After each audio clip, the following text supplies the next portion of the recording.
Hello everyone. I hope आप सभी बहुत अच्छे होंगे। तो आज हम बात करेंगे वही एक्सिकॉम टेलीसिस्टम्स की, और फ्लो कैसा रहने वाला है पहले इस वीडियो का समझेंगे कि बिकॉज जो भी इसे फॉलो कर रहा है नहीं भी कर रहा है उसको रिजल्ट अगर देखेंगे तो पिछले 2 क्वार्टर से तो ये लॉस रिपोर्ट कर रही है, और इस बारी तो Q3 का रिजल्ट तो बहुत ही ज़्यादा ख़राब रहा है।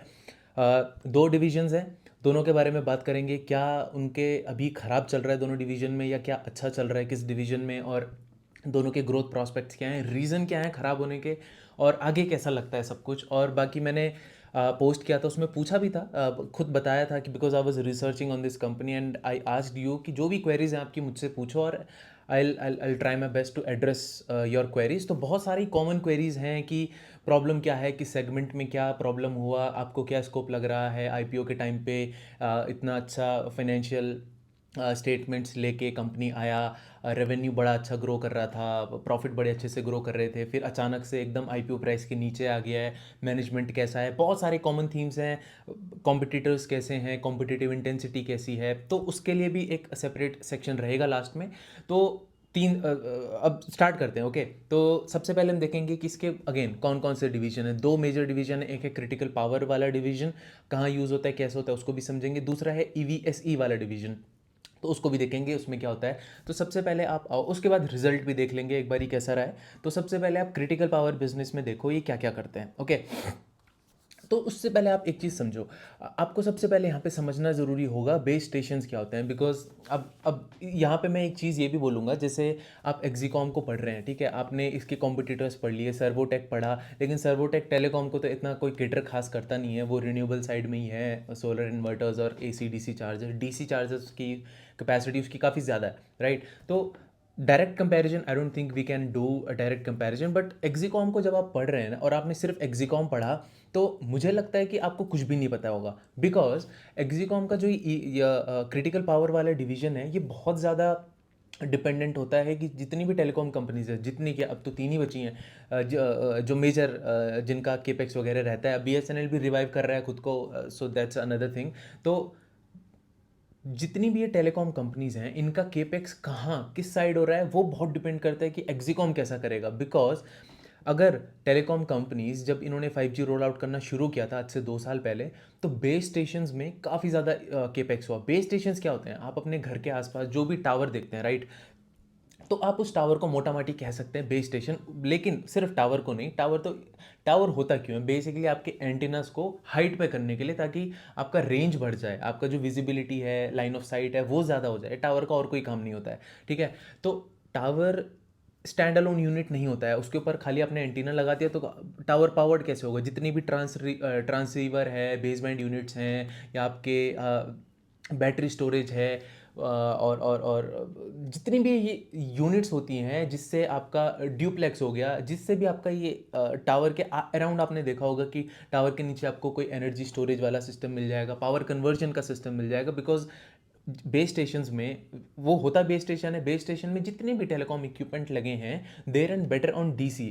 तो और ग्रिड से जब हमारी पावर आ रही है वो AC में आ रही है, तो ऑब्वियसली एक बेस स्टेशन में जहाँ पे भी, अब बेस स्टेशन आप ऐसे समझो कि आपके घर के आसपास जो भी आपको टेलीकॉम टावर दिखता है, सो वहाँ पे खाली एक टावर नहीं होता है, आसपास चीज़ें भी होती हैं, antennas, baseband units, radio receiver, transceiver, और आपका एनर्जी स्टोरेज जैसे मैंने बताया, पावर कन्वर्जन इक्विपमेंट, और पूरा एक नीचे भी बहुत सारी डिवाइसेस होते हैं, राइट। तो पावर कन्वर्जन इसीलिए होता है क्योंकि टेलीकॉम इक्विपमेंट जो है वो DC में रन करते हैं। आपको AC को जो ग्रिड से आ रहा है वहाँ से आपको DC में कन्वर्ट करना है, तो वो DC में कन्वर्ट होकर आपका इक्विपमेंट अच्छे से काम करते हैं। तो पावर कन्वर्जन इक्विपमेंट्स आपको चाहिए, सिस्टम बेसिकली आपको, चाहे वो हाइब्रिड हो चाहे कुछ भी हो।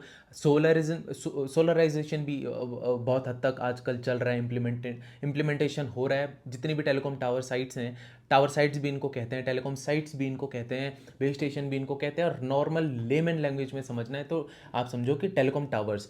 तो यहाँ पे जो भी काम चल रहा है, तो अभी पिछले 2 साल से क्या हो रहा था, जैसे मैंने आपको बताया, एयरटेल हो, जियो हो, वोडाफोन आइडिया तो अभी रेस में घुसा है, अभी वो 5G में तो इतने अच्छे से आया भी नहीं है। प्लान्स हैं क्या नहीं है, क्या क्या है, अभी 4G में वो बेसिकली चल रहा है। कल रिजल्ट भी आया था, उसका भी अपडेट मैंने पढ़ा है। तो अभी पिछले 2 साल से बहुत ज़्यादा केपेक्स कर रही थी एयरटेल और जियो अपने बेस स्टेशन में, मीन्स टावर खड़े करने में, फिर उसमें और चीज़ें लगाने में। तो जितने भी टावर एडिशनली विलेजेस में जा जाके या फिर पूरे थ्रू आउट द कंट्री ये स्प्रेड कर रहे थे, तो उसके लिए ज़रूरी होता था power conversion systems, because tower आप अपने घर की तार से कनेक्ट करके टावर को ऑपरेट नहीं कर सकते हैं। इतने सारे टेलीकॉम इक्विपमेंट हैं, उनको डीसी पावर ही चाहिए।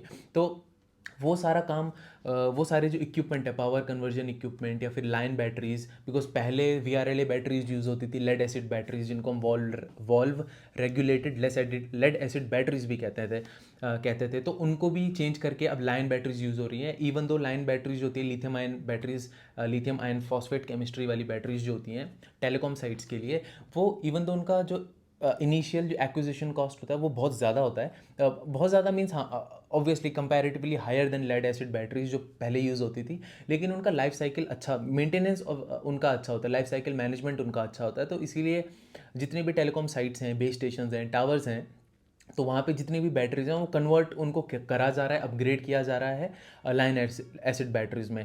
तो पिछले 2 साल से बहुत ज़्यादा केपेक्स कर रही थी एयरटेल एंड जियो अपने बेस स्टेशन, नए नए टावर्स को लगाने में, इधर उधर, इस स्टेट में, उस स्टेट में, इस डिस्ट्रिक्ट में, उस डिस्ट्रिक्ट में, इस सिटी में, टाउन विलेजेस, हर जगह। तो एक्जिकॉम ने बहुत अच्छा किया पिछले 2 साल उस सेगमेंट में, एटलीस्ट जब तक इनका केपेक्स बहुत ज़्यादा चला। तो आप देखेंगे कि IPO के टाइम पे भी मैं कोई ऐसे अब ब्लेम नहीं कर रहा हूँ, कुछ नहीं कर रहा हूँ, इट्स जस्ट मैनेजमेंट का स्ट्रेटजी रहा होगा।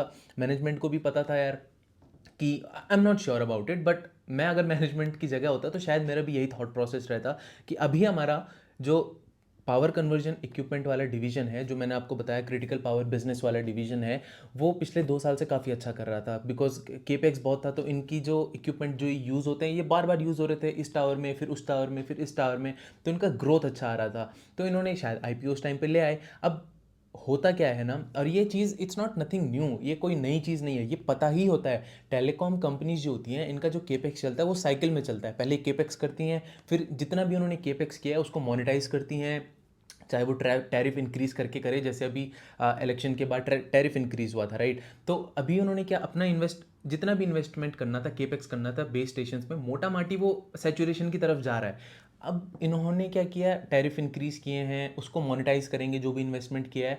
फिर अभी इनका बहुत स्लगिश ग्रोथ से निकल रहा है, बिकॉज एयरटेल की अगर आप अर्निंग्स कॉल क्या होती है उनकी, जो भी इन्वेस्टर्स के साथ वो बातचीत करते हैं, एनालिस्ट के साथ, तो अगर आप उसको देखेंगे, मैंने वो पढ़ा है, जियो का मैंने पढ़ा, और वोडाफोन आइडिया का कल आया, तो कल भी मैंने इसीलिए वो देखा, और इसीलिए मैंने सोचा कि एक्जिकॉम का बाद में बनाता हूँ ताकि VI का भी एक बार मैं देख लूँ।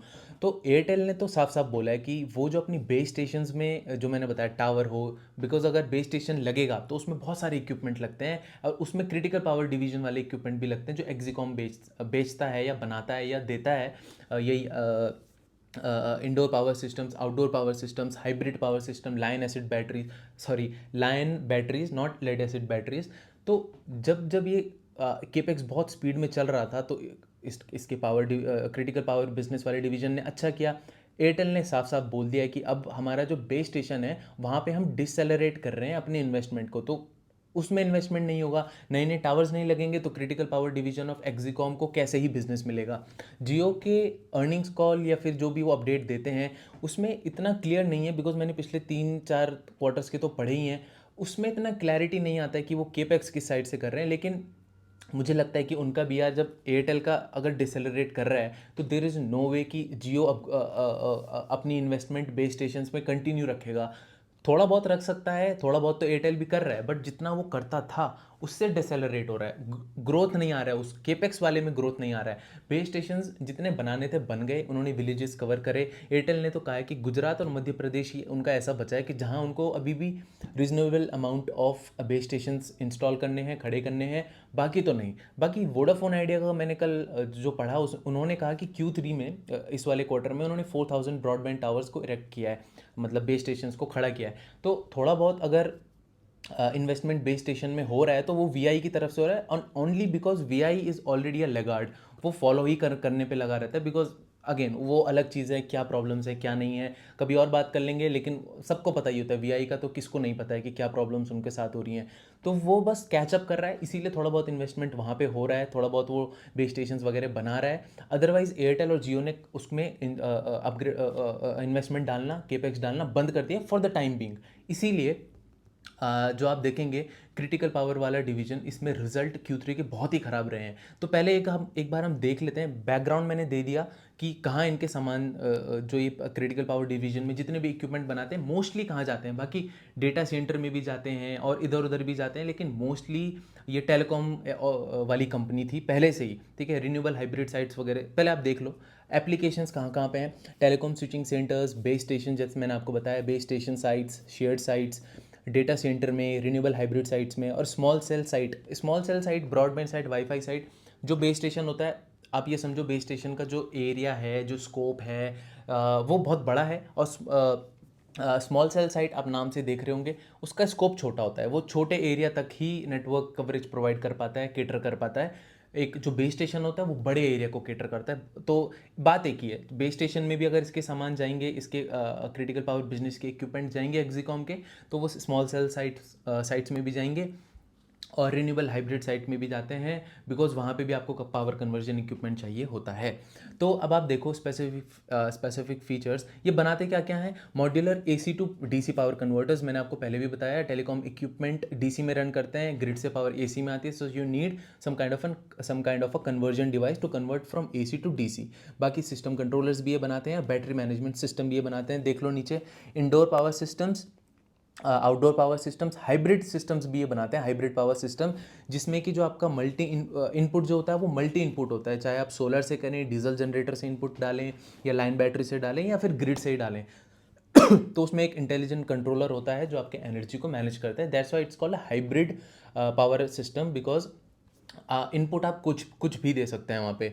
और लाइन बैटरी भी बनाते हैं टेलीकॉम के लिए, और लाइन बैटरी भी बनाते हैं डेटा सेंटर के लिए भी। अब डेटा सेंटर के लिए जब ये लाइन बैटरी बनाएंगे, so it is different, slightly different from the line batteries that they make for telecom towers, because उसमें थ्रोपुट आपको ज़्यादा चाहिए। तो आप डिस्चार्ज रेट आप देखेंगे भी, अगर लास्ट ये पढ़ो लाइन बैटरी डेटा सेंटर वाली, modular and parallelable battery systems with multi-layer protection supporting high discharge rate of up to 3C for data center applications, because data center application में अगर आपका पावर आउटेज हो गया, cut हो गया, तो आपको बहुत स्पीड में जो आपका बैटरी है उसको कवर अप करना है, तो उसके लिए आपको डिस्चार्ज रेट हाई ही चाहिए होता है। सो दैट्स वाई जो ये लाइन बैटरी डेटा सेंटर के लिए बना रहे हैं, उसमें डिस्चार्ज रेट हाई वाला चाहिए होता है। तो ये क्रिटिकल पावर बिजनेस में ये काम करते हैं ये। अब इसकी परफॉर्मेंस देखो, Q3 की सबसे ज़्यादा जो प्रॉब्लम आ रहा है इसके रिजल्ट में, वो इसी सेगमेंट से आ रहा है। और मैंने आपको पहले भी, चलो ये देख लेते हैं। यहाँ पे आप एक चीज़ देखो, जो ब्लैक कलर के ग्राफ बना है लेफ्ट साइड में ही, telcos and IPs undergoing a consolidation with new technologies and business models redrawing the landscape leading to deferred capex. तो कैपेक्स रोका हुआ है, जैसे मैंने आपको बताया। अब आप एयरटेल, जियो और वोडाफोन आइडिया को नहीं पढ़ेंगे और सीधा सीधा एक्सिकॉम को पढ़ेंगे, तो आपको कुछ भी समझ नहीं आएगा, आपको एक इंडस्ट्री की ढंग से अंडरस्टैंडिंग नहीं होगी। आप यही देखते रह जाएंगे कि आपको मीन्स बहुत बाद में पता चलेगा कि क्रिटिकल पावर डिवीजन में प्रॉब्लम क्या है। और मैंने पिछली वीडियो में भी बताया था, जब पहले डिस्कस किया था Q2 में, कि इन्वेस्टमेंट बंद है, इन्वेस्टमेंट नहीं हो रही है बेस स्टेशन में, तो ऑब्वियसली कैसे आएगा क्रिटिकल पावर में रेवेन्यू। ठीक है, तो न्यू टावर इंस्टॉल्ड आप देखो 35% से Q3 FY24 से आते आते Q3 FY25 में वो 35% से इस क्वार्टर में डी ग्रोथ हुआ है नंबर ऑफ इंस्टॉल टावर्स में। तो ऑब्वियसली जब जब नंबर ऑफ इंस्टॉल टावर्स या बेस स्टेशंस कम होंगे आपके, उसमें केपेक्स कम होगा, तो वो डायरेक्टली इम्पैक्ट करेगा आपके एक्सिकॉम को, बिकॉज एक्सिकॉम का जो सारा का सारा इक्विपमेंट है पावर कन्वर्जन का and battery management systems, battery storage, ये सब जाता है बेस स्टेशंस में।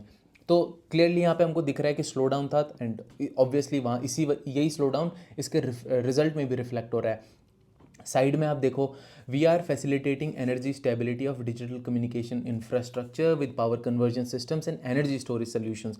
तो अभी तक इन्होंने क्या किया है, as of December 24 we have deployed 2.5 gigawatt hours of line batteries for telecom infrastructure, also deployed 1.25 lakhs power systems। ठीक है, तो ऑब्वियसली आपको समझो, देख के ही आप समझ गए होंगे कि सारा का सारा इनका जैसे बेस स्टेशंस में केपेक्स होगा, नए नए टावर्स लगेंगे, तो इनका भी सामान बिकेगा, राइट। या फिर एग्जिस्टिंग बेस स्टेशन से आपकी जो जहाँ पे भी VRLA बैटरीज हैं, जो मैंने बताया लेड एसिड बैटरीज, अगर वो रिप्लेस हो रही हैं लैंड बैटरीज से, तो इनका भी धंधा बढ़ेगा, बिजनेस बढ़ेगा, अदरवाइज कोई स्कोप रहता नहीं है।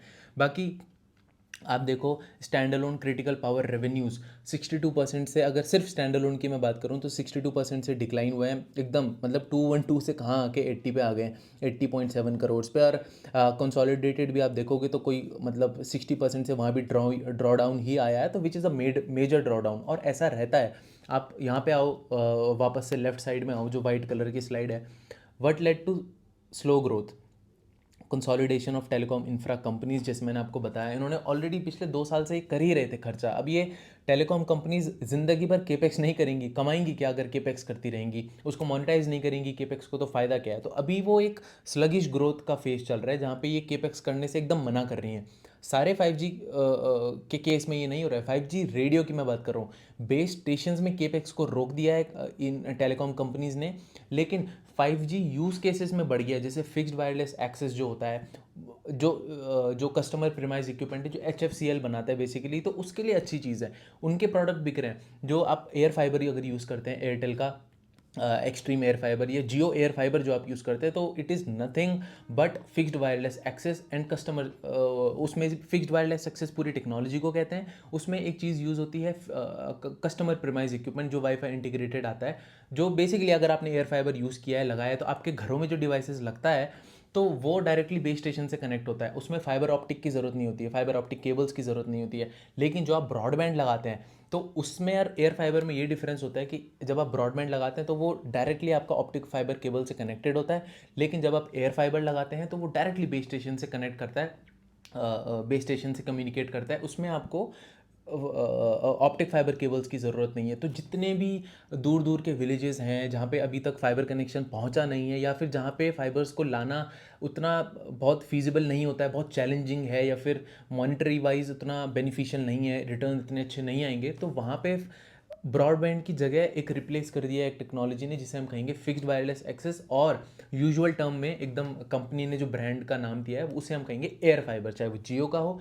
चाहे वो एयरटेल का हो। तो यहाँ से बहुत डिमांड आ रहा है, इसीलिए HFCL के प्रोडक्ट काफ़ी डिमांड में रहने वाले हैं। या फिर जो भी कंपनी, तेजस भी हो सकता है, मैं बहुत क्लोजली तो फॉलो नहीं करता हूँ, बट जो भी कंपनी आपके कस्टमर प्रीमाइज इक्विपमेंट बनाएगी उसके लिए अच्छी चीज़ है, बिकॉज वहाँ पे अभी केपेक्स बहुत स्पीड से हो रहा है। एयरटेल का भी, जियो का भी, दोनों एकदम रेस में है इस टाइम पे कि कौन सबसे ज़्यादा एयर फाइबर के कनेक्शंस कितने घरों में लगा सकता है। तो वहाँ पे अभी डिमांड है, नॉट ऑन बेस स्टेशंस, इसीलिए एक्जिकॉम के लिए वो चीज़ ख़राब है। अब डिले इन की PSU प्रोजेक्ट्स की वजह से भी, बिकॉज जो भारत नेट वाला इनको टेंडर खुला है, अच्छी चीज़ है, बिकॉज अभी थोड़ा टाइम के लिए स्टेबिलिटी आ सकती है इनके क्रिटिकल पावर वाले डिवीजन में, बिकॉज इनको भारत नेट का 1600 करोड़ का एक प्रोजेक्ट भी मिला है, ठीक है। अभी देखो डिफरमेंट, थर्ड पॉइंट देखो, what led to slow growth में, deferment in capex cycle by telcos and IPs after 5G infra spend. जो इन्होंने जब से 5G का पिछले 2 सालों से बहुत चल रहा था, इस केपेक्स केपेक्स केपेक्स, थक गई हैं अब कंपनीज। एयरटेल थक गई है, जियो थक गई है, एग्जॉस्ट हो चुकी है बेस स्टेशन में 5G में केपेक्स कर करके, तो अभी वो रुके हुए हैं। दैट्स वाई अगेन होता भी सिक्लिकल है, ऐसा नहीं है कि ये जो टेलीकॉम वाला डिवीजन है हमेशा 10% ग्रो करेगा। किसी से 8 से 10% एनुअली ये ग्रो करता है, लेकिन हो सकता है किसी साल 5% करे, तो किसी साल 15% करे। तो अभी ये स्लो ग्रोथ से चल रहा है, and that is what it is. तो मतलब इससे हम बहस नहीं कर सकते, लड़ नहीं सकते हैं कि ये क्यों हुआ, कैसे हुआ, क्या नहीं हुआ। ऐसा है तो है भाई, जब बेस स्टेशन में स्पेंड नहीं हो रहा है तो ये डिवीजन अच्छा नहीं करेगा, सिंपल सी बात है। बाकी इस डेवलपमेंट्स देख लो इस सेगमेंट में, फिर हम ईवी वाले सेगमेंट में आएंगे इसके बाद। की इनिशिएटिव्स देखो, भारत नेट से इनको ऑर्डर मिला है 1680 करोड़ का। और दूसरा पॉइंट पढ़ो, Bharat net pipeline development Bharat net में दूसरा पॉइंट पढ़ो, project expected to deliver revenue of 350 crore पर ईयर इन FY 26, 27 एंड 28। फिर आपको थोड़ा इससे ये चीज़ समझ आएगी कि थोड़ी बहुत तो स्टेबिलिटी मिलेगी इनके क्रिटिकल पावर वाले डिवीजन को, क्योंकि 1680 करोड़ का इनको ऑर्डर जो मिला है उसमें ऑब्वियसली 7 ईयर्स का ऑपरेशन एंड मेंटेनेंस है, लेकिन 350 करोड़ पर ईयर ये कह रहे हैं FY नेक्स्ट ईयर, उसके नेक्स्ट ईयर, और उसके नेक्स्ट ईयर मीन्स 26, 27, 28 FY में इनको 350 करोड़ एटलीस्ट इस डिवीजन में आएगा। तो हल्की बहुत स्टेबिलिटी मेरे को दिख रही है इस वाले डिवीजन में, but not on an immediate basis, because कब भारत नेट का शुरू होगा कब नहीं होगा उसमें टाइम लग सकता है। तो इमीडिएट बेसिस पे not much hopeful. Even though company ने कहा है कि Q4 हमारा जो क्रिटिकल पावर वाला डिवीजन है, अब Q4 हमारा काफ़ी अच्छा रहने वाला है Q3 से, बट जस्ट बिकॉज मैनेजमेंट ने कह दिया है इसका मतलब ये नहीं कि वो चीज़ हो ही जाएगी, राइट। अभी थर्ड पॉइंट पढ़ो, requires production capacity of 50K power converters, 25,000 line batteries and 25K power systems each per year. इनको देने हैं भारत नेट के लिए, जो भी एक भारत नेट में इन्वेस्टमेंट होगा, जो भी इनको बेसिकली इनको ये जो ऑर्डर मिला है वहाँ से। बाकी आप सब आई डोंट थिंक इसमें कोई बहुत ज़्यादा बताने वाली चीज़ है। की इनिशिएटिव पॉज करके बाकी आप देख लेना। बाकी एक चीज़ और आपको ध्यान रखनी है कि इस बार, चलो वो मैं रिजल्ट में बता दूंगा मार्जिन्स क्यों ड्रॉप हुए हैं, वो रिजल्ट में हम देख लेंगे। रेवेन्यू तो मैंने आपको बता दिया क्यों ड्रॉप हुआ क्रिटिकल पावर में, बिकॉज बेस स्टेशन में केपेक्स नहीं हो रहा है, तो रेवेन्यू इसीलिए ड्रॉप हुआ। मार्जिन्स क्यों ड्रॉप हुए वो जब मैं रिजल्ट बताऊंगा तो बता दूंगा। बाकी की drivers of critical power business भी हम एक बार देख लेते हैं। सोलराइजेशन मैंने आपको बताया, बहुत सारी टेलीकॉम साइट्स अब जो ग्रिड से कनेक्टेड थी अब वो चाह रही हैं कि हम सोलर से भी कनेक्टेड रहें ताकि हमारा पावर ऑपरेशनल एक्सपेंडिचर कम हो जाए, तो और सस्टेनेबिलिटी गोल भी मेट हो, तो इसीलिए सोलराइजेशन एक थीम आ रही है। High efficiency power systems, because आपकी जब जितना भी जो आपका पावर सिस्टम है जो आपके हर बेस स्टेशन में लगना ही लगना है, वो अगर एफिशिएंट होगा तो आपकी पावर कॉस्ट कम आएंगी। तो अब अगेन ये जो वाला पॉइंट है ये मुझे एक ज्ञान की तरह आप ले सकते हैं, बट ठीक है। अब ये कह रहे हैं यहाँ पे TAM is expected to be more than 15,000 systems per year and Exicom is trying to increase its market share. Again ये सब मुझे थोड़ा ज्ञान वाला लगा। टैम जस्ट बिकॉज मैं टैम यहाँ पे लिख रहा हूँ कि मेरा टैम है 15,000 सिस्टम्स पर ईयर और मेरे को मिल रहा है 50 सिस्टम्स पर ईयर का ऑर्डर, तो उस टाइम को लिखने का कोई फ़ायदा नहीं है। ठीक है, देखना ही पड़ेगा कि ये 15,000 में कितना मार्केट शेयर ले पाते हैं। अगर नहीं ले पाते हैं तो लिखने का तो कोई भी मतलब नहीं है। बाकी इंडोर टू आउटडोर कन्वर्जन एक यहाँ पे इंपॉर्टेंट डिवीजन हो सकता है, बिकॉज अब यहाँ पे आप समझो, converting indoor sites to outdoor ones for cost and space savings drives demand for cooling cabinets. अभी क्या है, जो भी बेस स्टेशन हैं टेलीकॉम साइट्स हैं, तो टावर्स तो ऑब्वियसली आपके बाहर हैं, आउटडोर लगे हैं, लेकिन जो बाकी की चीज़ें मैंने बताई आपके power conversion systems, battery management systems, battery storage और जितने भी रेक्टिफायर्स वगैरह जो भी पावर सिस्टम्स में लगे हुए हैं चीज़ें, तो वो अभी मोस्टली एक टेलीकॉम शेल्टर के अंदर होती है, इंडोर होती है, उसके लिए एक अलग से शेल्टर बनाया जाता है। लेकिन रियल स्टेट कॉस्ट बढ़ रहा है और स्पेस का एक स्कैरसिटी है, तो जितनी भी टेलीकॉम साइट्स हैं ये क्या कोशिश कर रही हैं अभी कि एक स्मार्ट कैबिनेट बने और जो हमारा बेस स्टेशन है उसमें जो टावर लगा है उसी के नीचे स्मार्ट कैबिनेट हो और उसके अंदर सारे इक्विपमेंट आ जाएं। तो ये क्या कर रही है, Exicom has developed greater than 5 more than 5 product platforms for major IP players and expects revenue for this segment to begin from Q4 FY25, right? अभी कंपनी का क्या कहना है कि the market is about 10,000 systems per year. तो ये क्या बनाने वाली है, कैबिनेट्स बनाने वाली है, स्मार्ट कैबिनेट्स बनाने वाली है। और कंपनी का ये भी कहना है कि जो ये क्वार्टर चल रहा है अभी जिसमें ये वीडियो आप देख रहे हैं Q4 FY25, यहीं से रेवेन्यू रिकॉग्निशन शुरू हो जाएगा। और अगर आपने अर्निंग्स कॉल पढ़ा है तो वेल एंड गुड, नहीं पढ़ा है तो वहाँ पे भी मैनेजमेंट ने ये कहा है कि 4 डिजिट करोड़ में ये रेवेन्यू जनरेट करेंगे इस वाले सेगमेंट से। If I am not wrong, मैं दोबारा देख लेता हूँ because it's a big statement. Shift to smart cabinet outdoors, 4 digit crore revenue from this segment only in the next 3-4 years. अब ये बहुत बड़ा स्टेटमेंट है।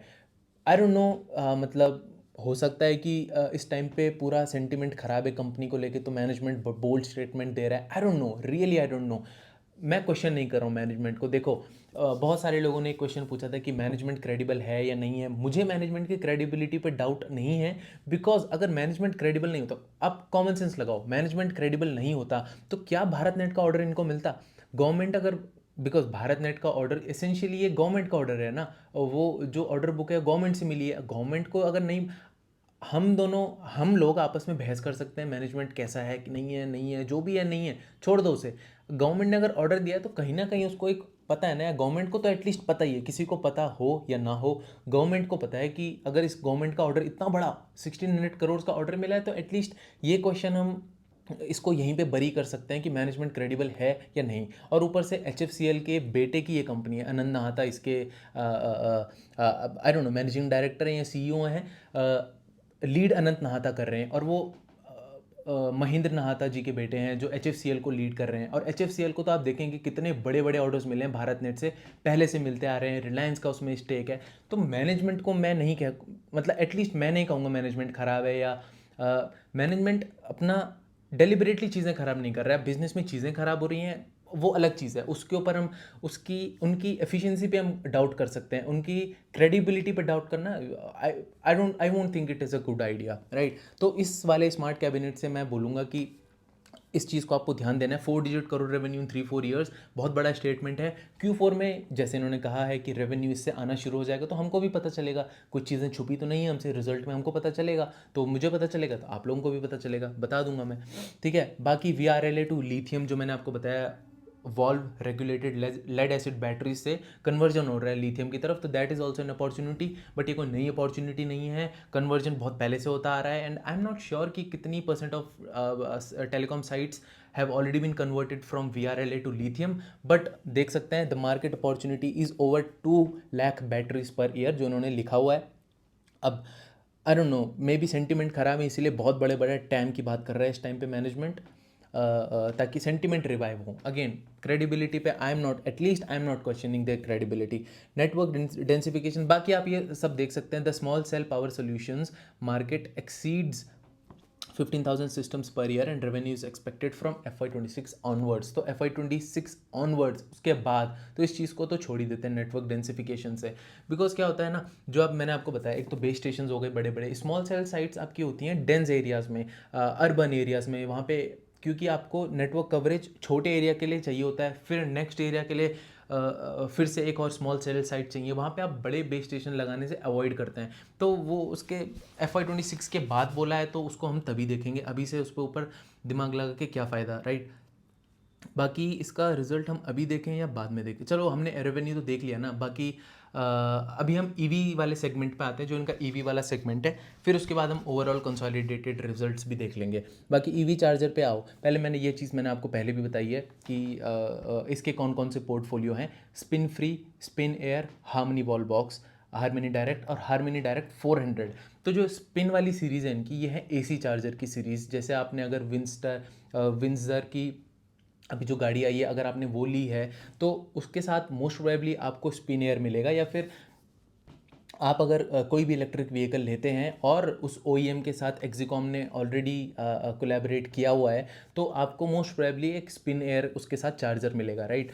लेकिन हार्मनी वाली जो इनकी सीरीज़ है वो है DC चार्जर। अब AC चार्जर और DC चार्जर में सबसे बड़ा फ़र्क, एक ही फ़र्क होता है, सबसे बड़ा भी क्या ही बोलूँ, एक ही फ़र्क होता है चार्जिंग स्पीड का। AC chargers are use for individual units because वो बहुत स्लो चार्ज करते हैं, आपको 7-8 घंटा लग जाएगा बैटरी चार्ज करने में।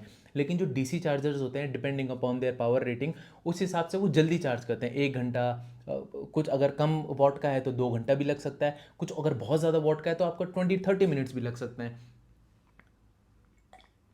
और ये बेसिकली क्यों होता है, बिकॉज आपको मैंने पहले भी बताया कि जब हम एनर्जी स्टोर कर रहे हैं तो वो AC में स्टोर नहीं हो सकती है। अब इलेक्ट्रिसिटी, जो हमारा इलेक्ट्रिक व्हीकल है, इसका जो इलेक्ट्रिक बैटरी है, तो हम ऑब्वियसली बैटरी में कुछ भी अगर आप स्टोर, जब बैटरी की बात हो रही है तो उसमें आप ये समझो कि स्टोर्ड अगर उसमें एनर्जी है तो वो DC में है।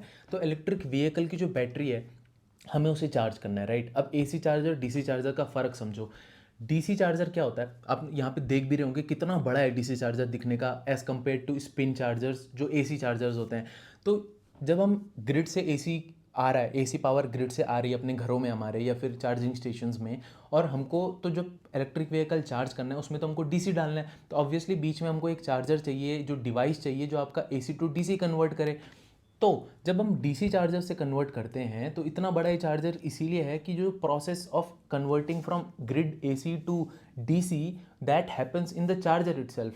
तो जब वो चार्जर में होता है वो सब जो प्रोसेस है AC टू DC कन्वर्जन का, तो आपका जो स्पीड होती है चार्जिंग की वो बढ़ जाती है। लेकिन एसी चार्जर में क्या होता है, सिंस ये इतने छोटे हैं तो इनके पास कोई स्कोप नहीं है चार्जिंग में, चार्जर के अंदर एसी टू डीसी कन्वर्ट करने का। और वो जो सिस्टम, जो ट्रांसफॉर्मेशन होता है AC to DC in an AC charger, वो होता है कार लेवल पे, बैटरी लेवल पे, इसीलिए कार की बैटरी लेवल पे, इसीलिए वो बहुत स्लो होता है। तो that's why there is a difference between AC charger and DC charger. जब हम फास्ट चार्जिंग की बात करते हैं, we are essentially talking about AC DC chargers. जब हम स्लो चार्जिंग की बात करते हैं तो we are essentially talking about AC chargers. जब हम डिस्ट्रीब्यूटेड चार्जिंग की बात करते हैं या फिर चार्जिंग इंफ्रास्ट्रक्चर की बात करते हैं या फिर फ्लीट चार्जिंग की बात करते हैं, कार्गो चार्जिंग की बात करते हैं, तो हम मोस्टली डीसी चार्जिंग की बात कर रहे होते हैं। बिकॉज वहाँ पे फ्लीट चार्जिंग में क्या है, आपको जल्दी जल्दी बहुत सारी कार्स को या फिर फोर व्हीलर्स को या फिर टू व्हीलर्स को, अपनी फ्लीट को बेसिकली जल्दी जल्दी आपको चार्ज करना है। वहाँ आप एसी चार्जर्स यूज़ नहीं कर सकते हैं जो 7-8 घंटे आपके चार्जिंग में लगा देते हैं। बाकी अब इसके डिवीजन की आप परफॉर्मेंस देखो, ये डिवीजन काफ़ी अच्छा रहा है इस बारी। क्रिटिकल पावर एकदम ख़राब उसका रिजल्ट रहा है, लेकिन एक ईवीएससी जो इनके ये वाले डिवीजन है, इलेक्ट्रिक व्हीकल सप्लाई इक्विपमेंट इसको हम कहेंगे, उसका जो डिवीजन है इसका अच्छा रहा है। अभी आप यहाँ पे आप देखो, after lacklustre H1 EV sales, Indian E4 wheeler industry saw rise of E4 wheeler sales in Q3 FY25। अब जो ब्लैक में यहाँ पे बार ग्राफ है, Q3 FY24 में देखो और Q3 FY25 में आते आते 22% राइज आया हमारा सेल्स में ईवी का। तो जब जब ईवी की जो सेल्स हैं उसमें राइज आएगा, उसी प्रपोर्शन से या उससे ज़्यादा प्रपोर्शन से सेल्स आएगी एक्सिकॉम की भी, बिकॉज डायरेक्टली रिलेटेड है। चार्जर का सिस्टम, चार्जर्स बेचना डायरेक्टली रिलेटेड है। और वैसे भी होम चार्जिंग में जो एसी चार्जर्स होते हैं, होम चार्जर में आप समझो मोटा माटी एसी ही वहाँ पे यूज़ होता है, एसी चार्जर। तो होम चार्जिंग में अभी जो मार्केट शेयर है एक्सिकॉम का वो 50% है। तो बहुत लोगों का ये भी डाउट आया था कि इसका मार्केट शेयर कितना है, टेक्नोलॉजिकली कितनी एडवांस्ड है कंपनी, क्या ये कम्पीट कर पाएगी। तो उस एस्पेक्ट के भी मेरे को बहुत ज़्यादा डाउट नहीं है। ऑब्वियसली इस टाइम पे कॉम्पिटिटिव इंटेंसिटी बहुत ज़्यादा हाई है, तो मार्जिन्स में प्रेशर आ रहा है अच्छी अच्छी कंपनीज़ का भी। तो ऐसा नहीं है कि सर्वोटेक बहुत अच्छी हो गई और एक्सिकॉम बहुत ख़राब हो गई। डिपेंड डिपेंड करेगा कि कौन कितने ज़्यादा देर तक टिक सकता है। और मुझे नहीं लगता कि टेक्नोलॉजिकली कोई बहुत ज़्यादा प्रॉब्लम है। एडवांस ही कहूँगा मैं तो, बिकॉज इन्होंने अभी ट्रीटीएम को भी एक्वायर किया है ना। तो चलो उसके बारे में मैं बाद में बात चल कर ही लेते हैं उसके बारे में, बिकॉज स्टैंड अलोन रिजल्ट और कंसोलिडेटेड आपको दोनों दिखाने हैं। तो कंसोलिडेटेड में ट्रीटीएम के फिगर्स भी होंगे। तो आपको पता है सितंबर 24 में इन्होंने ट्रीटीएम को एक्वायर किया है और वो बैंक्रप्सी प्रोसेस से जा रही थी, तो इन्होंने रीस्ट्रक्चरिंग करी और अभी तक ये मतलब उसको ठीक से संभाल नहीं पाए हैं। इवन दो ट्रीटीएम चार्जर्स ने 40 करोड़ का सेल किया था Q3 FY25 में, लेकिन वहाँ पे अभी भी एबिटा पॉजिटिव नहीं है। लॉसेस बहुत ज़्यादा हो रहे हैं ट्रीटीएम में, बिकॉज इन्वेस्टमेंट बहुत ज़्यादा है। पूरे रीस्ट्रक्चरिंग के बाद आपको एम्प्लॉयज़, मैन पावर ट्रांसफ़र करना है, एसेट्स को ट्रांसफ़र करना है, टेक्नोलॉजी को ट्रांसफ़र करना है, R&D करना है, बहुत सारी चीज़ें करनी है। तो इनिशियली कॉस्ट आता है। सेम चीज़ हो रही है इंडो काउंट के साथ। इस टाइम पे अच्छे अच्छे ब्रांड्स को उन्होंने एक्वायर किया, फ्लूविटेक्स हो गया, मॉडर्न होम यूएसए हो गया, और वामा सुट्टा को भी उन्होंने एक्वायर करके लॉन्च करने का प्लान है। चलो वो अलग समझेंगे, बट मैं यहाँ पे आपको ये पॉइंट कर रहा हूँ, जब आप नई नई ब्रांड्स को एक्वायर कर रहे हैं and you have to believe in their potential. TTM का पोटेंशियल मेरे को ठीक लगता है, नाम है उसका, उसके अगेन Q3 में ही उसके 40 करोड़ का रेवेन्यू आ गया, मार्जिन्स उसके अच्छे हैं इंडियन ईवी चार्जर्स से, जो भी इंडिया में चार्जर्स बेचती है, पोटेंशियल है। लेकिन थोड़ा वो ट्रांजिशन फेज लगता है, 1-2 क्वार्टर्स मुझे लगता है और लगेंगे, यहाँ पे वो इन्वेस्टमेंट डालेगी तो लॉसेस आएंगे। लेकिन एकदम जब हम लॉन्ग टर्म में इसकी बात करते हैं तो लॉन्ग टर्म में ये चीज़ बेनिफिशियल होगी। सेम चीज़ इंडो काउंट के साथ हो रही है, लॉन्ग टर्म में वो चीज़ बेनिफिशियल होगी, लेकिन अभी उसको मार्जिन्स का सेक्रीफाइस करना पड़ रहा है। 2 परसेंटेज पॉइंट से उसके एबिटा मार्जिन्स कम हुए हैं, बट वो लॉन्ग टर्म में सेक्रीफाइस आए, लॉन्ग टर्म में वो अच्छी चीज़ हो जाएगी। तो ट्रीटियम आपको बहुत क्लोजली फॉलो करना पड़ेगा कि ट्रीटियम की सेल्स कैसे हो रही हैं, बिकॉज ट्रीटियम बहुत अच्छी टेक्नोलॉजी पे काम कर रहा है। कूल्ड लिक्विड टेक्नोलॉजी, जैसे डिस्ट्रीब्यूटेड चार्जिंग में जो टेक्नोलॉजी यूज़ होती है, बिकॉज यहाँ पे तो क्या है ना, इंडिया का तो मार्केट बहुत छोटा है ईवी चार्जिंग को लेके। जो यूएसए और ईयू का मार्केट है वो 90% ऑफ द मार्केट वही है अभी भी ईवी चार्जिंग का। तो वहाँ पे यूज़ होती है डिस्ट्रीब्यूटेड चार्जिंग। आपने देखा होगा जैसे टेस्ला के होते हैं डिस्ट्रीब्यूटेड चार्जर्स, लगाओ बहुत सारे लोग लगे होते हैं वहाँ पे चार्ज करने के लिए, तो वहाँ पे लिक्विड कूल्ड टेक्नोलॉजी यूज़ होती है डिस्ट्रीब्यूटेड चार्जिंग के लिए, जिस पे ट्रिटियम काम कर रही है। लेकिन उसका ये कहना है कि ये FY26 के बाद आई थिंक ये वो करेंगे, बेचना शुरू करेंगे। हाँ, working on liquid cooled charging technology for distributed charging systems will be launching in H2 FY26 means अगर नेक्स्ट इस क्वार्टर में तो छोड़ दो, नेक्स्ट ईयर के फर्स्ट 2 क्वार्टर्स में भी वो लॉन्च नहीं करने वाले हैं। और इनका TTM का एम है कि टॉप 5 DC चार्जर्स ग्लोबली ये टॉप 5 प्लेयर्स में आना चाहते हैं। आएंगे नहीं आएंगे वो तो बात की बात है, कैसा परफॉर्म करेगी वो भी बात की बात है, लॉसेस और एबिटा पॉजिटिव कब होगी वो भी बात की बात है। FY26 में आनंद नहाता जी ने कहा है कि हो जाएंगे हम एबिटा पॉजिटिव ट्रिटियम को लेके FY26 में, बट वो कब होंगे वो भी हमको देखना है। ऑब्वियसली मैं देखूंगा तो आपको बता ही दूंगा। तो ट्रिटियम भी इन्होंने एक्वायर किया है, तो उसका भी अभी ये जैसे हम साइड में अगर रिजल्ट देखेंगे तो आपको दिखेगा स्टैंड अलोन EVSE रेवेन्यू में तो 38% का जंप आया। ठीक है, एटलीस्ट अच्छा ग्रोथ है, अच्छा ग्रोथ है, बिकॉज देखेंगे 22% से EV सेल्स हुई हैं, तो उससे ज़्यादा ही इन्होंने ग्रो किया है। लेकिन जब आप बगल वाला कंसोलिडेटेड EVSE रेवेन्यू देखेंगे जो ग्रीन कलर के बार ग्राफ्स हैं, तो कंसोलिडेटेड में 119% का जंप आ गया है। 119% का जंप आया है। इसका मतलब क्यों, यहाँ पे ट्रिटियम के फिगर्स भी इंक्लूडेड है जो 40 करोड़ का फिगर है, तो वो भी आपको देखना है कि जो कंसोलिडेटेड है इट इंक्लूड्स ट्रिटियम।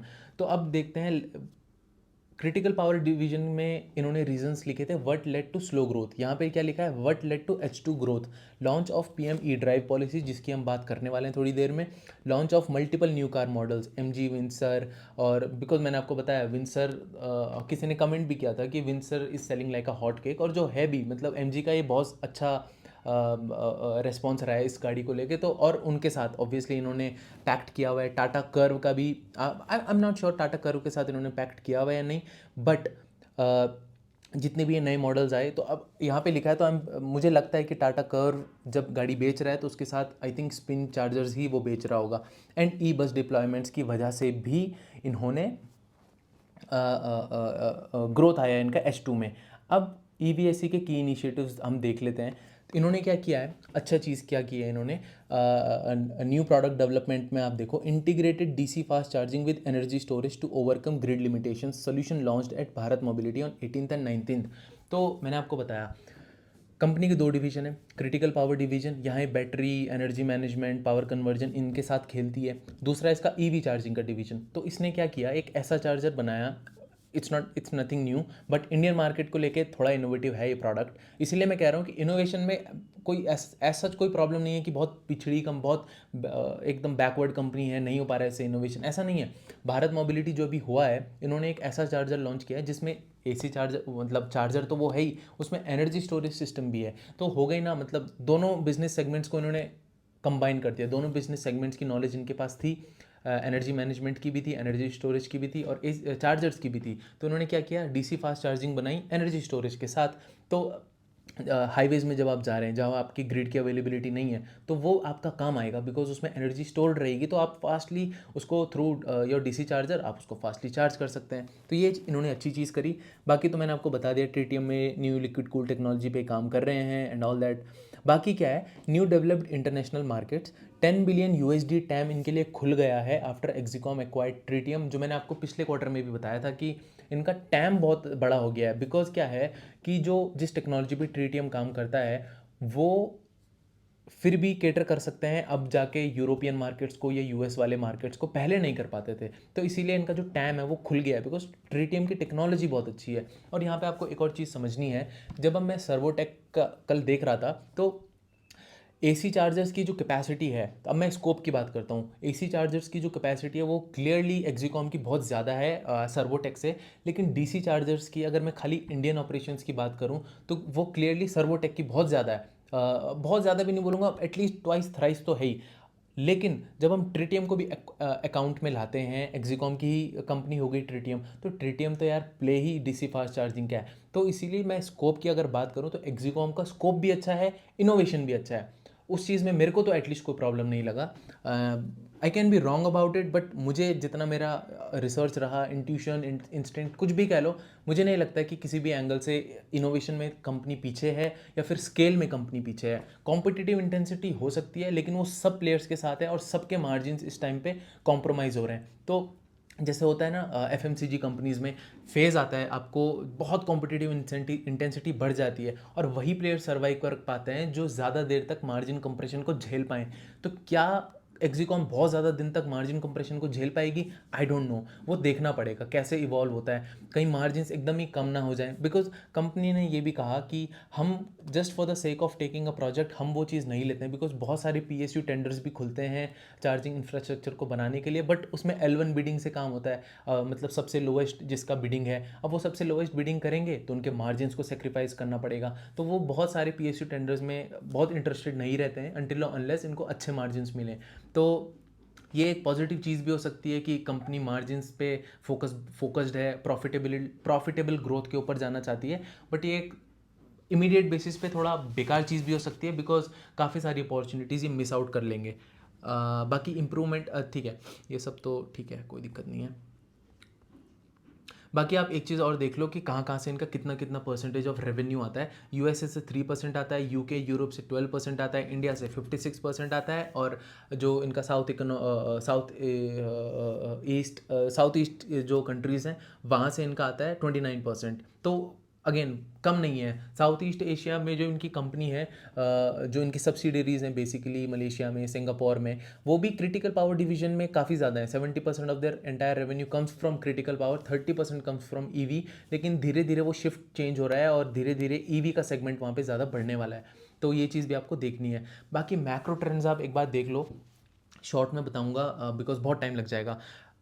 अगर मैं कैफे नॉर्म्स की बात करूं जो EU में है, तो वहाँ पे क्या है ना, आपके जो OEMs हैं उनको एकदम स्ट्रिक्ट डंडा करा हुआ है कि आपने इतनी % ऑफ सेल्स जो आप अपनी जो भी व्हीकल्स की करोगे, 4 व्हीलर्स की करोगे, वो आपकी इतनी % तो इलेक्ट्रिक होनी चाहिए, और अगर नहीं हुई तो आपको पेनल्टीज एंड फाइन्स पड़ेंगे। तो उस वजह से वहाँ पे कह सकते हैं कि टेल विंड है चार्जिंग सिस्टम के लिए या DC चार्जर्स के लिए। दूसरा वहाँ पे क्या है कि एक और चीज़ थी, yes, EU has announced a fund of euro €1 billion for building fast charging public infra. अब जैसे ही यहाँ पे क्या है, जैसे ही ट्रिटियम अपनी लिक्विड कूल टेक्नोलॉजी पे काम करना शुरू उसने कर दिया है, लेकिन उसके साथ एक प्रोडक्ट बना देगा, H2 FY26 में लॉन्च करना शुरू करेंगे, तो ये अच्छे से EU और US मार्केट्स को केटर कर पाएंगे। उससे पहले I don't see a very big boost as particularly with respect to exports. तो वो भी चीज़ आपको देखनी है। बाकी बाकी बाकी बाकी PM E-ड्राइव स्कीम आप देखो यहाँ पे इस साइड है। बाकी वो सब आप पढ़ सकते हो पॉज करके, जो मैंने कैफे नॉर्म्स के नीचे का मैं नहीं उसको देख रहा हूँ, वो आप पॉज करके पढ़ लो एक बार। PM E-ड्राइव इंडिया EV ट्रेंड्स की हम बात करते हैं, जिसमें PM E-ड्राइव स्कीम है 2000 crore allocated to support 72,000 new charging station. ठीक है, 48,400 चार्जर्स फॉर E2 और 3W मीन्स 2 व्हीलर्स और 3 व्हीलर्स के लिए, जहाँ पे ये केटर नहीं करते हैं। तो 48,400 को छोड़ दो, 22,100 fast chargers for E4 wheelers और 1,800 fast charger for E buses, यहाँ पे ये केटर करते हैं। यहाँ पे गवर्नमेंट सब्सिडी प्रोवाइड करवाएगी। तो ठीक है, PM E-ड्राइव स्कीम से हम कह सकते हैं कि थोड़ा बहुत बेनिफिट इसको होगा। I don't know and I don't think, मेरे को नहीं लगता है कि बहुत ज़्यादा इसको बेनिफिट होने वाला है। बट चार्जर बेचने के लिए इंफ्रास्ट्रक्चर, जो PM E-ड्राइव स्कीम में चार्जिंग इंफ्रास्ट्रक्चर बैठेंगे, वहाँ पे इसको फ़ायदा हो सकता है। तो वो कैसे होगा उसको हम क्वांटिफाई मैं तो अभी नहीं कर सकता हूँ, वो जब रिजल्ट आएंगे तभी उसको क्वांटिफाई हम कर पाएंगे, राइट। बाकी आप ये भी देख सकते हैं fast charging infrastructure by major OEMs, जितने भी की OEMs हैं like Maruti, Hyundai, Tata, MG and Mahindra, ये भी क्या कर रहे हैं, हाई पावर DC चार्जर्स का इंफ्रास्ट्रक्चर बैठा रहे हैं इंपॉर्टेंट डेस्टिनेशंस पे। और अगेन अगर कंपनी उनके साथ बहुत पहले से काम कर रही है तो it will be beneficial for the company. मेरे को अभी भी लगता है कि जो EVSE वाला सेगमेंट है इसका, अभी वो बहुत छोटा सेगमेंट है और बहुत मतलब बहुत इनिशियल स्टेजेस में है। तो ये अच्छा करेगा, आगे जाके कर सकता है, पोटेंशियल है, लेकिन एक उसमें हम कहते हैं ना कि एक्सपोनेंशियल ग्रोथ एक्सपेक्ट करना, मतलब कंटिन्यू कंसिस्टेंट ग्रोथ एक्सपेक्ट करना क्वार्टर ऑन क्वार्टर, फिर क्वार्टर ऑन क्वार्टर, फिर क्वार्टर ऑन क्वार्टर, वो ठीक नहीं रहेगा। वो एक्सपेक्टेशन उतनी हाई मेरे को नहीं लगता है कि, मेरी तो नहीं है, आपको करनी है नहीं करनी है वो आपके ऊपर है, मेरी उतनी हाई नहीं है, but over a long term ये सेगमेंट ठीक करना चाहिए। बिकॉज कंपनी काफ़ी टाइम से इस चीज़ पे काम कर रही है, ईवी वाले सेगमेंट, और मुझे लगता है वेल पोजिशनड है। जब टेलविंड्स एक्चुअली, अभी तो पेपर में टेलविंड्स बहुत हैं ईवी वाले सेगमेंट में, लेकिन जब ग्राउंड में टेलविंड्स दिखना शुरू हो जाएंगी ना, तो ये सेगमेंट अच्छा करेगा। कब करेगा, कितना टाइम लेगा, I have no idea about it. मेरे को आइडिया होता तो मतलब फिर मेरे को क्या ही करने की ज़रूरत थी, अभी से पोजीशन बना के बैठ जाता।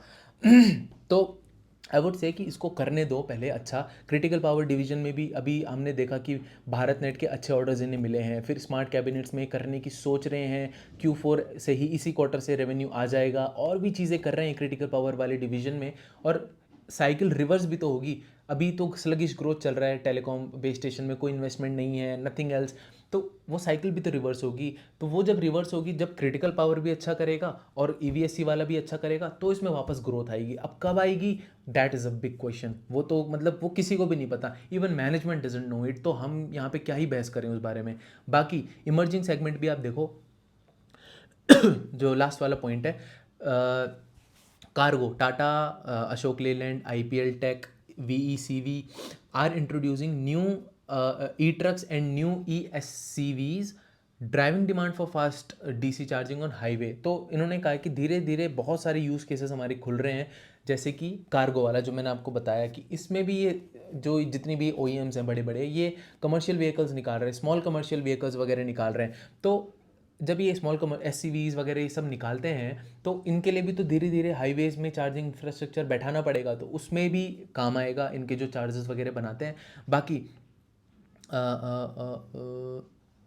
एक और चीज़ थी इसमें, मैं बताना भूल गया। हाँ, इन्होंने क्या किया, दो लीडिंग कंपनीज़ के साथ जो चार्ज पॉइंट ऑपरेटर्स हैं, एक तो चार्ज जोन हो गया और म्यूफिन इंफ्रास्ट्रक्चर सॉल्यूशंस हो गया, इनके साथ इन्होंने MOU साइन किया है। और जो भी ये चार्जिंग इंफ्रास्ट्रक्चर सॉल्यूशन बैठाएंगे, अपने चार्जिंग इंफ्रास्ट्रक्चर बैठाएंगे, ये दोनों जो कंपनीज़ हैं, उसमें हार्मनी बूस्ट को ये यूज़ करेंगे। और हार्मनी बूस्ट क्या है, जो मैंने आपको बताया कि उन्होंने भारत मोबिलिटी में नया प्रोडक्ट निकाला जिसमें DC फास्ट चार्जिंग भी है, तो एनर्जी स्टोरेज भी है, तो उसका नाम इन्होंने दिया है हार्मनी बूस्ट। ठीक है। अभी एक और किसी का डाउट था कि टेक्नोलॉजी वाइज कैसी है, तो टेक्नोलॉजी वाइज यार, मैंने पहले आपको बताया कि जो सर्वोटेक का अगर आप power point present investor presentation आप देखेंगे भी, तो 360 KV तक, KW तक, किलो वॉट तक, क्या हो गया मुझे, किलो वॉट, 360 किलो वॉट तक सर्वोटेक बनाता है DC फास्ट चार्जर। लेकिन अगर आप इसको देखेंगे, मैंने आपको जो पहले वाली स्लाइड बताई थी, ये 400 किलो वॉट तक बनाता है। तो अगर इफ़ नॉट मोर, तो एक्जिकॉम सेम है। मतलब टेक्नोलॉजी में अगेन मैं बहुत सारे आपको पॉइंट यहाँ पे दे सकता हूँ, बार बार आपको एग्जांपल दे रहा हूँ कि टेक्नोलॉजी में पीछे नहीं है। आप 400 KW का किलो वॉट का चार्जर बना रहे हैं अगर, तो it is by no means an easy feat. Technology wise okay है, कोई ज़्यादा घबराने वाली बात नहीं है। ठीक है। अभी हम देखेंगे स्टैंड अलोन और कंसोलिडेटेड के नंबर्स, मार्जिन में कंप्रेशन क्यों रहा, उसको भी हम सब कुछ समझेंगे यहाँ पे। तो रेवेन्यू तो आप देख लो, मैंने पहले ही बताया कि है स्टैंड अलोन, राइट, इसमें ट्रिटियम वगैरह का कोई कंट्रीब्यूशन नहीं है। तो नीचे आप पढ़ो, the growth in critical power 23% QOQ on account of cyclical investment in telecom, जैसे मैंने आपको बताया। New order won for ₹1680 crore, Bharat from Bharat net winners system integrators to be executed in next 3 years, जो मैंने आपको पहले बताया, जो बता चुका हूँ। अब आप यहाँ पे देखो ग्रॉस मार्जिन्स Q3 FY25 में कितने हो गए, 22% पे कैसे आ गए यार, ये तो मतलब बहुत ही एकदम। इस बार ही क्या हुआ है इस कंपनी के साथ, सारी जो नेगेटिव चीज़ें होनी है ना, सारी इसके क्वार्टर में हो गई।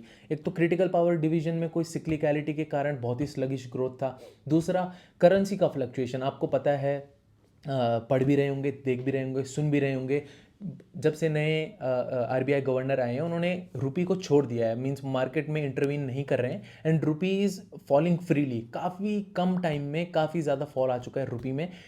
आता ही है हर साल, इंडियन करेंसी डिप्रिशिएट होती है अगेंस्ट USD, लेकिन इस बारी जो फॉल है वो इस बारी जो डिप्रिसिएशन है वो काफ़ी फास्ट आया, काफ़ी जल्दी इंडियन करेंसी ने अपनी वैल्यू लूज़ करी, और उससे क्या हुआ, आपको एक चीज़ फंडा बेसिक का पता ही होना चाहिए, नहीं पता है तो जब आपकी करेंसी डेप्रिशिएट करती है किसी भी करेंसी की, तो आपके एक्सपोर्ट्स बेनिफिशियल हो जाता है, आपको एक्सपोर्ट्स में फ़ायदा होता है, लेकिन इंपोर्ट में ही आपको इतना नुकसान हो जाता है। तो जब आपकी करेंसी डिप्रिशिएट करी, इंडियन करेंसी डिप्रिशिएट करी, और क्रिटिकल पावर डिवीजन हो या फिर ईवीएससी वाला डिवीजन हो, बहुत सारे कंपोनेंट्स एक्सिकॉम जो रॉ मटेरियल हम उसे कह लें, तो वो सोर्स करता है, इंपोर्ट कराता है बाहर से, तो अब उसको ज़्यादा पैसा देना पड़ा, करेंसी डिप्रिशिएट हुई, इस वजह से जो उसका डायरेक्टली ग्रॉस मार्जिन इंपैक्ट हुआ, ऑपरेटिंग मार्जिन तो छोड़ दो।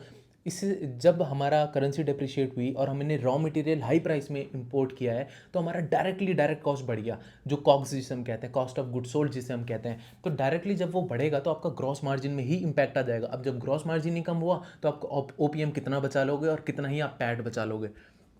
तो अब यहाँ पे आप रीजंस देखो, gross margins impacted due to customer and product mix in critical power segment, exchange fluctuation impacted material cost in this quarter, low operating leverage impacting EBITDA, increased manpower cost in acquiring top talent to support growth initiatives, interest cost on term loans and unsecured loan for acquisition of tritium, impact overall PAT भी impact हुआ। एक तो मैंने आपको बताया, और चीज़ें में एबिटा कैसे इम्पैक्ट हुआ, lower operating leverage because of higher manpower cost and all that, because इनको ग्रोथ करनी है आगे, तो इन्होंने हायर मैन पावर कॉस्ट भी किया है, लगा है इनका। और ट्रिटियम के लिए इन्होंने 400 करोड़ का आई थिंक इन्होंने लोन लिया था, if I am not wrong, 425 crore का इन्होंने डेट लिया था H1 में।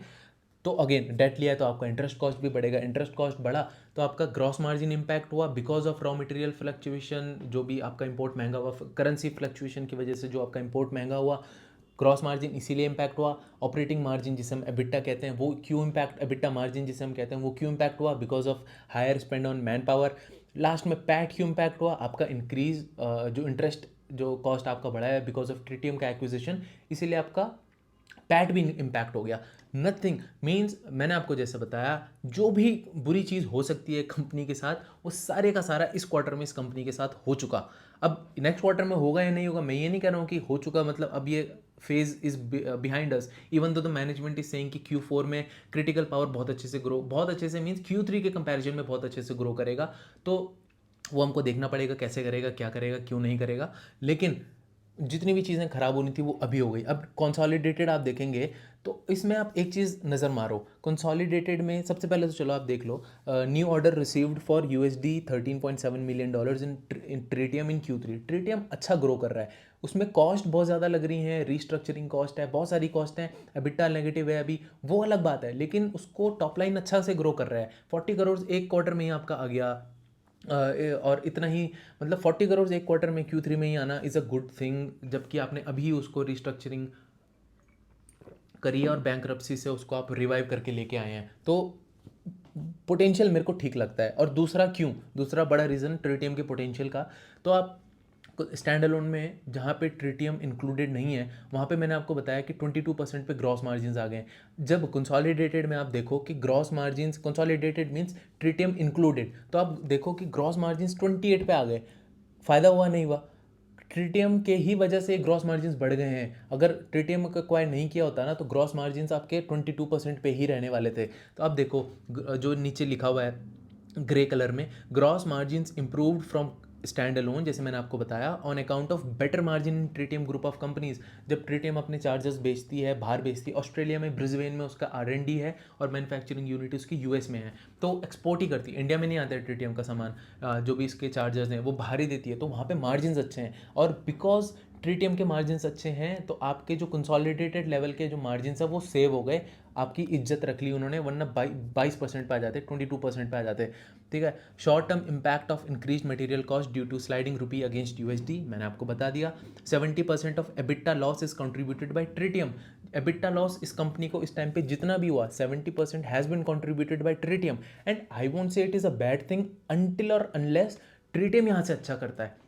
अगर ट्रिटियम रियली उसके अंदर पोटेंशियल है, अगर वो रियली स्केल अप कर पाते हैं ट्रिटियम को, और बन पाते हैं टॉप 5 DC चार्जर प्लेयर्स, तो ठीक है, एक दो क्वार्टर्स में एबिटा लॉस लेना इज़ ओके अनटिल और अनलेस वो ट्रिटियम परफॉर्म करके दिखाए। अगर ट्रिटियम में इतना खर्चा किया, आगे जाके उसने परफॉर्म भी नहीं किया, जो कि मुझे लगता है करेगा, लग रहा है मुझे, बट अगेन 100% सर्टेनिटी ऐसे वर्ड्स यूज़ नहीं करने चाहिए हमको स्टॉक मार्केट में, बहुत फूलिशनेस होता है।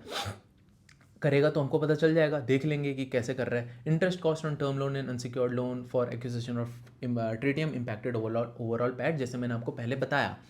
तो देखो, आई थिंक मैं आपके डाउट्स भी धीरे धीरे क्लियर कर चुका हूँ, लेकिन एकदम मैंने कहा था लास्ट में सेक्शन रखेंगे तो उसके भी डाउट्स मैं देख लेता हूँ। पहला डाउट आपका था कि मैनेजमेंट क्रेडिबल लगता है या नहीं, तो मैं कहूँगा मुझे मैनेजमेंट क्रेडिबल लगता है।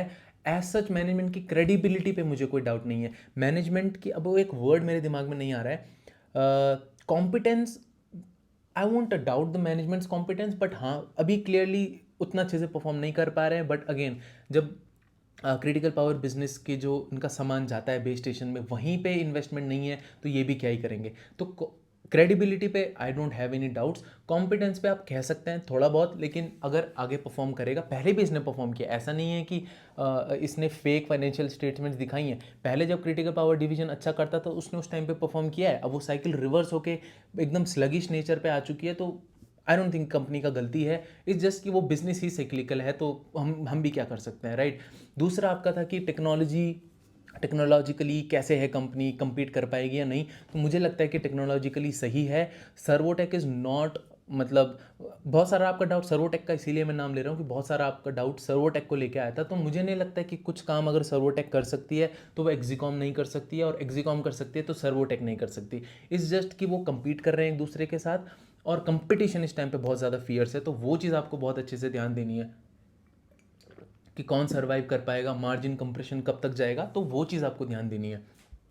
तीसरा आपका डाउट था कि फ्यूचर को लेके क्या करना है। देखो, आपका बहुत लोगों का, एंड आई न्यू कि ऐसा डाउट आएगा कि हम फंसे पड़े हैं, हमारा इतना लॉस हो गया है, कब रिकवर होगा। सी, स्टॉक प्राइस के बारे में मैं कुछ नहीं बोल सकता हूँ आपको, मैं बिजनेस के बारे में बता सकता हूँ मुझे ऐसा क्या लगता है, मेरा क्या पर्सनल थॉट है, और वो चेंज नहीं हुआ है। पिछले Q1 और Q2 में भी मैंने इसको एनालाइज किया था, और यही चीज़ कही थी पर्टिकुलरली Q1 Q2 में, कि अभी रुको, देखो इसको लेके कि क्या इसके ऊपर अभी चल रहा है, कब ये रिवाइव करेगा।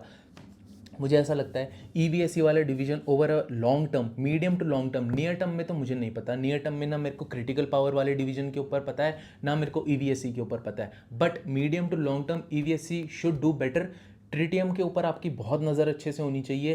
ट्रिटियम आपको पता चल जाएगा अगले 1 से 2 क्वार्टर में। टॉप लाइन पे ध्यान देना, बिकॉज बॉटम लाइन तो क्या है ना, जब कंपनी ने बोला ही है कि FY26 में EBITDA पॉजिटिव होंगे, तो 1-2 क्वार्टर उसको दे दो, रख सकते हैं उसको 1-2 क्वार्टर अपने दिमाग में। पोर्टफोलियो की मैं बात नहीं कर रहा हूँ, रख सकते हैं दिमाग में। अगर EBITDA लॉस आ भी रहा है नेक्स्ट 2 क्वार्टर्स के लिए, तो it would be okay, until unless FY26 से ज़्यादा ना खींचे, फिर वो चीज़ फिर प्रॉब्लमेटिक हो जाएगी। फिर तो मैनेजमेंट जो कह रहा है, फिर it won't be like walking the talk, तो वो चीज़ ख़राब हो जाएगी। बाकी क्रिटिकल पावर डिवीजन में जैसे इन्वेस्टमेंट रिवाइव होंगी आपको पता चल जाएगा। उसके लिए आपको क्या करना है,